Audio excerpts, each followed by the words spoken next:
What's going on, guys? Eagle Aquatics back here, and today I'm going to be talking about a highly requested video from my viewers and from a lot of customers in my local fish store. I'm going to be talking to you guys and going over my personal top 10 corals perfect for beginner reefing hobbyists. This should be a great video and super interesting for you guys, and a pretty fun video to watch. It'll give you some really good ideas about some corals you could buy if you're first starting out, and it should be very interesting to you guys.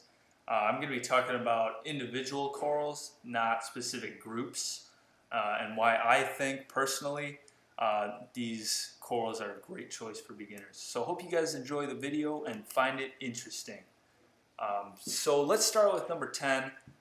It's got to go to one of the most common and widely available corals out there, being zoanthids. So zoanthids are a species of soft coral, meaning they don't have a hard skeleton. Zoas are a staple in the hobby, and a lot of reefers find these to be their favorites, mostly because of their colors and their hardiness.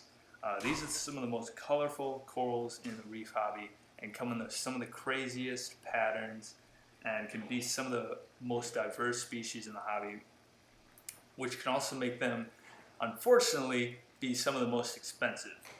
But they also can be very, very cheap. It mostly depends on the colors. Tip to buying these zoas is to buy them as frags, so they don't cost you as much money as an established colony.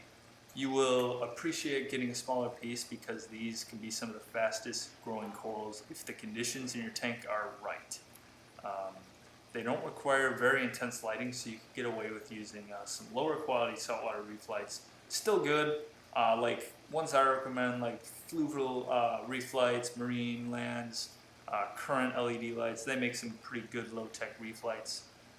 They don't like a lot of flow, these guys, so put them out of the direct path of flow. Put these guys more on the bottom of the tank. They'll do good down there. These are a great coral for the beginner because they're extremely colorful and not very demanding. Note that these corals are poisonous and can squirt toxins when you take them out of the water. So I would wear glasses whenever you handle these corals out of the water, but in the water they're totally fine. If you hit them in the water or anything, they're not going to do anything. They won't harm your reef or anything, so don't be afraid of that. These can also be some of the best to keep corals for the beginners. Highly recommend them. Go pick yourself up one if you're looking for a super colorful coral that is very hardy and spreads quick. So you'll definitely love that. So let's move on to number 9. Coming in at number 9 are mushroom corals. These are kind of like, they're not really, their requirements are kind of like zoa corals. These are some of the most diverse and colorful corals in the reefing hobby. Technically, they're a species of anemone, but they don't move. That's the thing, like anemones. But they can and will multiply in a healthy reef tank, which is definitely a plus, especially if you get a really colorful one. You get it to multiply, it looks awesome since it's so colorful. They come in solid colors, stripes, spots. There's so many different variations and patterns. These can also be some of the cheapest or most expensive corals you can buy, mostly depending on the color form. Usually when it comes to these corals, the more colorful they are, the more expensive. But not always, most of the time. They're very, very hardy corals that don't require very intense lighting in order to survive, and they can be placed pretty much anywhere in the tank, from high to low. Just don't give them a lot of flow, and they will open up really nicely and really big. Mushrooms can be some of the most appealing corals to the beginner and a great choice for any reef hobbyist. So let's go to number 8. Candy cane coral is also a great choice for beginners. It is a species of LPS coral, meaning it has a stony, hard skeleton and fleshy polyps on top. They're not very demanding, yet look fantastic in a reef tank, in my opinion. This is one of my favorite corals. I have a few of these in my tank, including a toxic green neon candy cane and a blue candy cane. Love them, and I did do a care guide on them, so go check that out. Some of my past videos, great care guide. The colors on these corals are eye-catching and they're very unique looking. They also branch out like a tree and look pretty cool as they grow into bigger colonies. Yeah, they'll split off, they'll split their heads and then grow out. They resemble like a tree. It looks really awesome. They can be very fun to feed as well.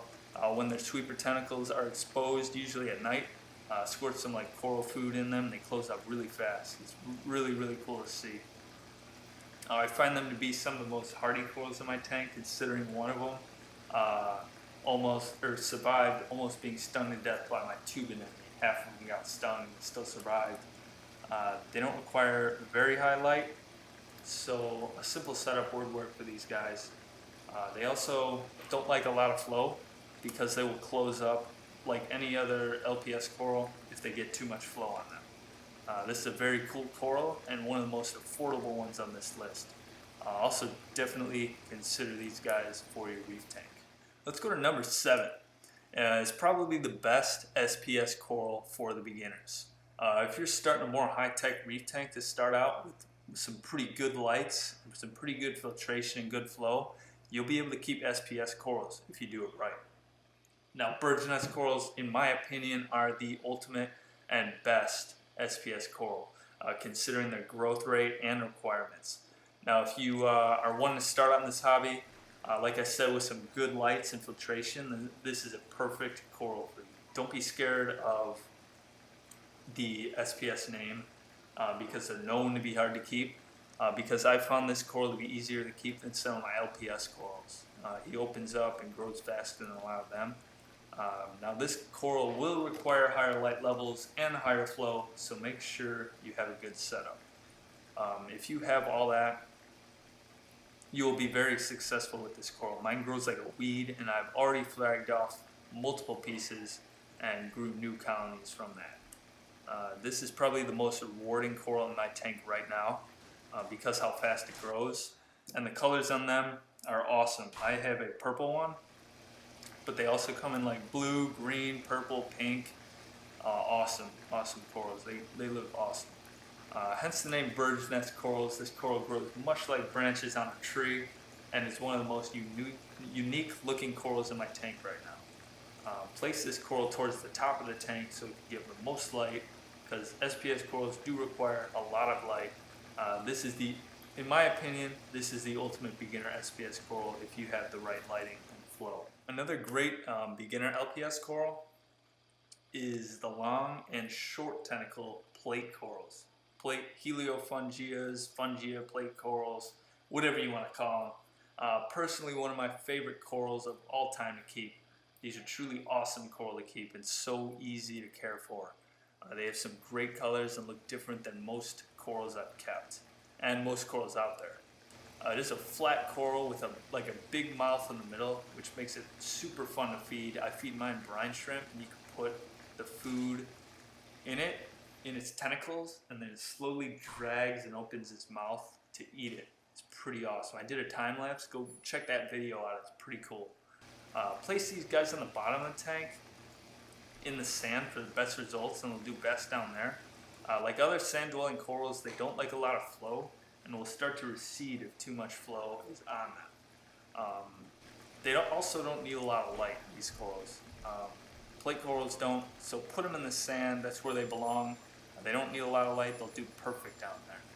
If you don't want to risk an anemone in your tank, then get a long tentacle plate coral. Their tentacles are so long, it looks like an anemone, no joke, except it doesn't move. It almost looks exactly anemone. 10 times easier to care for too.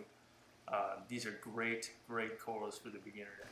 Now, number 5, keeping on the topic of sand-dwelling corals, let's talk about number 5 being another favorite of mine. Probably in the top 2 favorite corals. I have an obsession with the Trichophilia coral, or also known as like the Welso brain corals, folded brain corals. This is one of my weaknesses when it comes to coral. I've always been drawn to these guys. Whenever at a fish store, I've always kept them. They're just so eye-catching and awesome to look at that you can't pass them up. You can't help but stare at them. The colors on them are just pure insanity. It's crazy. It's crazy. They are a little more expensive, but I feel these corals, in terms of color, are the best bang for your buck in the reef hobby. These are also some of the easiest corals to care for and don't require highlighting either. The care for these guys is much like that of a plate coral I just talked about, because they're kind of the same species. They can also be fed brine and mysis shrimp, and they should also be placed in the bottom of the sand bed. That's where they belong. They do perfect down there for them to do best. You will find this coral to be a favorite among guests. If you ever have guests come over to look at your tank, they'll immediately be drawn to this coral. This coral requires moderate lighting to do well, and be sure not to give this guy too much flow, as it will recede like most sand-dwelling corals if too much flow is on it. In my new 125 gallon tank, I'm going to make a big sand bed to hopefully keep a bunch of different colors and a bunch of different of these well-soaked corals, because I love them so much. I think they're so cool. This is a great coral for the beginner, and in my opinion, a must for any reef tank. It is a centerpiece. And number 4, toadstool leathers. Leather corals are one of my very best beginner corals because they're easy care and their growth rate. They're a great centerpiece for a reef tank because these are some giant corals. Keep in mind, these guys do get big, and their crown can shade other corals once they grow up underneath it. They'll shade other corals that are growing underneath it or close to it. Other than that, this coral can be a very rewarding coral to keep because it grows relatively fast compared to other corals. They do require moderate light levels and also flow in order to stay healthy. A lot of people get these to fill a large gap that they have, like in the center of their tank or the side, in the corner, and they will do just that.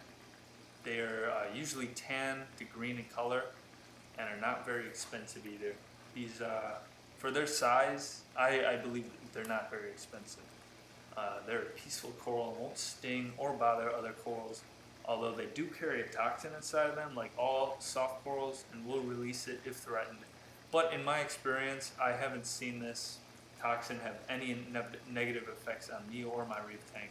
So don't worry about that, but definitely consider this coral if you have a medium larger system and want a large centerpiece coral, because these toadstool leathers are great.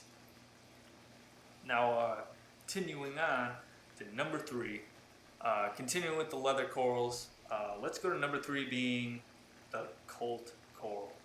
The colt coral is truly one of the most elegant and common corals you could add to your reef tank. They have such a cool look to them. They resemble the structure of a tree with very bushy branches because they have really densely packed polyps, which in my opinion looks great. It's definitely a better choice than Kenya tree corals. I find these corals to look best in the corner of a reef tank because they take up a lot of space and are pretty tall. So perfect corner centerpiece, or you can put them in the middle. They just look awesome. Being a soft coral, it is extremely easy to care for and requires a more moderate lighting intensity with a good amount of flow on it. They do like a lot of flow, so make sure you give them that. The colors range from light shades of green to pinkish and also tan. They can be placed pretty much anywhere in the tank. They're very hardy species. All in all, a great species of soft coral for the beginner through the expert reef aquarist.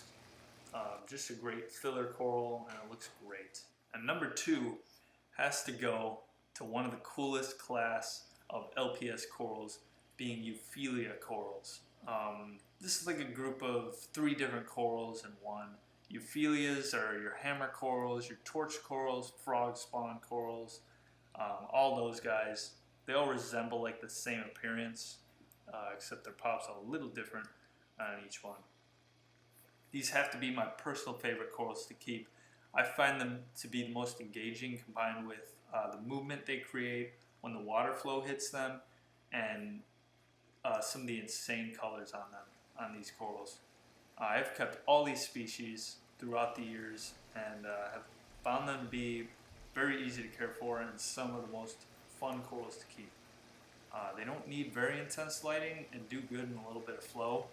Be sure not to have these guys in a lot of flow, as they will cause them to close up. They're very fun to feed also. You like squirt like brine shrimp or like powdery food in them. They'll like slime up and then eat the slime with the food in it. It's just crazy. You gotta get one to experience it, but it's pretty cool. Keep in mind, these guys are more aggressive coral and will sting opposing species such as soft corals, if the soft corals are close by them. If not, you're fine. You can, however, mix them, and that's what I'm trying to do in my tank. And they can touch each other and grow into each other. Like you create like a euphyllia garden, have like Frogspawn intertwined with like hammer corals. It looks awesome. Now they come in a lot of growth variations, from like a branching type. There's thicker branch types, and also like some that grow in like a wall pattern, which is pretty awesome. Their looks, colors, and effects make these corals one of the most popular in the hobby and a great beginner coral. So definitely look into those guys. And number one, my opinion, the best beginner coral has to be green star polyps. They are one of the most underrated corals, in my opinion, in the hobby. So I have found these guys to be very fun to keep, mostly because how they grow and what they look like. They're extremely easy to care for, probably the easiest coral to care for in the reef hobby, and don't require the best lighting, but do like flow. They do like flow. Place these guys anywhere in the tank and they should do good. Now there's a lot of controversy over these corals. A lot of people saying they'll like take over the tank and being more of a menace. But I found these corals to be completely, these green star polyps, they can't detach and spread around the tank like other invasive species like Xenia. If you isolate them on their own island, they will cover the rock and it looks great. They won't really spread, you know. They're soft coral. They're a species of soft coral and grown like the form of a mat. They'll just keep growing and grow more polyps. It's pretty cool. Definitely look it up. If you find a unique shaped rock or like some unique shaped like structure or something that you want covered, you put a little frag of these guys on it and they'll grow over the whole thing and it looks awesome. I'm trying to do that in my tank. Go check out an update on that. They could be some of the cheapest. These are like some of the cheapest corals you can buy, and also some of the most rewarding corals to keep. And they are also extremely easy to frag and start new colonies. Just all around a great coral in my opinion. Everyone in the hobby should keep these corals, in my opinion, at one point or another, because they definitely won't disappoint at all. So alright guys, I really hope you enjoyed this video, and I really hope it helps you beginners out there get an idea on some truly great corals to start off with in this hobby. I love all these corals, and I know you guys will too if you buy them. So be sure to check out some of my last videos on the 60-gallon reef and upcoming 125-gallon reef tank build. Be sure to follow me on Instagram and Eagle Aquatics, and be sure to like, comment, share, and subscribe. And I'll see you next time.